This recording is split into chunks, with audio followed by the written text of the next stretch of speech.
বিস্ফোরক দাবি বিজেপি নেতা অর্জুন সিং এর রাজনৈতিকভাবে আটকাতে না পেরে তাকে খুন করার চক্রান্ত করছে রাজ্য সরকার। অভিযোগ অর্জুনের রাশিয়া থেকে বিশেষ কেমিক্যাল এনে স্প্রে করে অর্জুন সিং, শুভেন্দু অধিকারীর মতো বিজেপি নেতাদের খুন করার চক্রান্ত চলছে বলে অভিযোগ।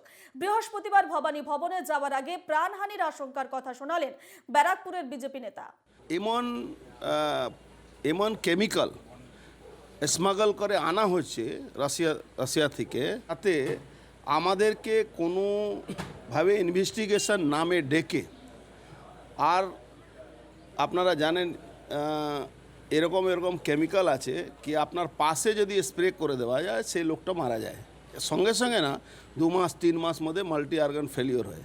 এরকম একটা আমাদের বিশ্বস্ত সূত্রের মধ্যে আমি খবর পেয়েছি কি অর্জুন সিং মানে আমাকে, শুভেন্দু অধিকারী, এরকম 4-5 জন আগের শ্রেণী যারা নেতৃত্ব দিচ্ছেন বিজেপিকে, তাদেরকে মেরে দেওয়ার চক্রান্ত এই সরকার করছে, যাতে